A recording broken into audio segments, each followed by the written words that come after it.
Trading পুলত account কেনেকৈ বনোৱা হয় আৰু লগতে আমাৰ ইউবিট UMT আৰু আল্ট্ৰাভাৰ্ছৰ একাউণ্টটো কেনেকৈ লিংক কৰা হয় তাৰ প্ৰচেছটো কৰি দেখাব চেষ্টা কৰিছোঁ।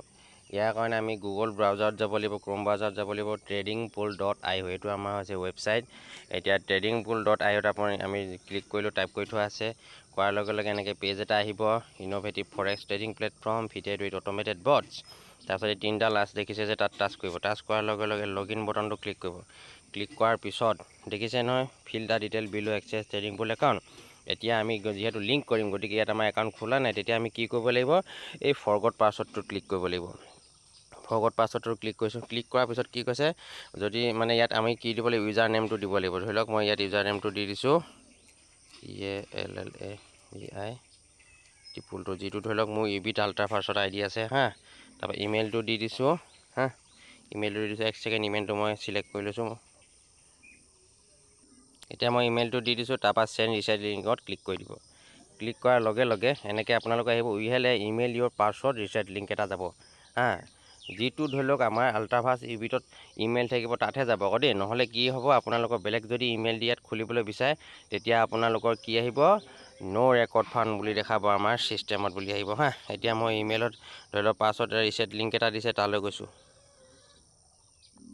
সেইটো আপোনালোকে যদি প্ৰাইমেৰী ফল্ডাৰত দেখাই নাপায়, তেতিয়া যিটো আমাৰ স্পেম বুলি ফল্ডাৰ আছে তাত যাব হা। তাত গৈ পিনি এইটো দেখিছে নহয়, ট্ৰেডিং পুল ৰিচেট পাছৱৰ্ড লিংক আহি গৈছে, দেখিছে এইটো অ'পেন কৰিব, লুক ছেভ বুলি কৈ দিব হা। তাৰপৰা এতিয়া আপোনাৰ গৈ পিনি এইটো ক'লৈ গুচি যাব, প্ৰাইমেৰীলৈ গুচি যাব হা। প্ৰাইমেৰীলৈ গুচি যাব। এইটো আহি গৈছে নহয়, দেখিছে নহয়, প্ৰাইমেৰীত আহি গৈছে। আহি যোৱাৰ লগে লগে এইটো ৰিচেট পাছৱৰ্ড বুলি অপশ্যনটো দেখিছে নহয়, এই ৰিচেট পাছৱৰ্ডটোত ক্লিক কৰি দিব। এক ছেকেণ্ড লোড হৈ লওক পূৰা হা। এতিয়া ৰিচেট পাছৱৰ্ডটোত ক্লিক কৰি দিছোঁ। এতিয়া ক্লিক কৰি দিছোঁ, ছাছপিচিয়াছ লিংক বুলি আহিব, এইটো অ'পেন এনিৱে বুলি ক্লিক কৰি দিব।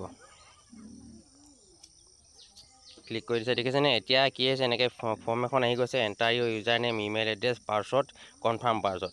আকৌ ছেম একেখিনি ডিটেইল ভৰাই দিব। ইয়াত ইউজাৰ নেমটো ধৰি লওক যিখিনি ভৰাইছিলোঁ, ইমেইলটো যিটো আছিলে, পাছৱৰ্ডটো ছেম আল্ট্ৰাভাৰ্ছ ইউবিটৰ পাছৱৰ্ডটো ভৰাই পিনে ৰিচেট পাছৱৰ্ডত ক্লিক কৰি দিব। এতিয়া মই টাইপ কৰি লৈছোঁ, এক ছেকেণ্ড। সকলোখিনি টাইপ কৰা হৈ গৈছে। এতিয়া সেই ৰিচেট পাছৱৰ্ড লিংকটোত ক্লিক কৰি দিব।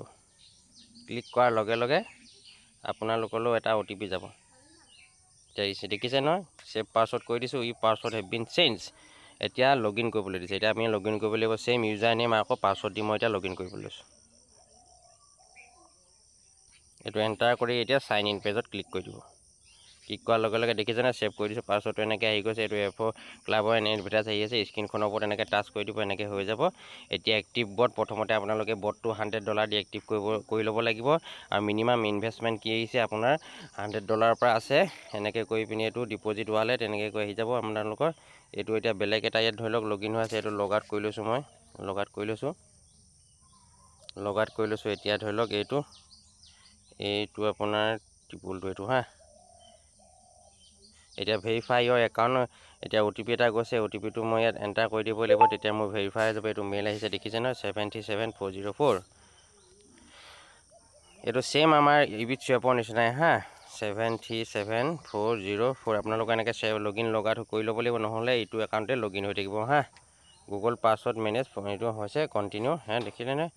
এইটো নকৰিলেও হ'ব, এতিয়া কেঞ্চেল কৰি দিছোঁ। এতিয়া হৈ গৈছে, দেখিছে, এইটো নতুন পেজটো হয়। এইটো দেখিছে নহয়, এইটো চব 00 হৈ আছে, চব 00 হৈ আছে হা। চ' এনেকৈ ট্ৰেডিং পুলত একাউণ্ট খোলা হয়। আৰু বাকী ইনভেষ্টমেণ্টটো কেনেকৈ কৰা হয় তাৰ ওপৰত এটা এক্সট্ৰা ভিডিঅ' আপোনালোকৰ কাৰণে আগবঢ়াইছোঁ। Thank U.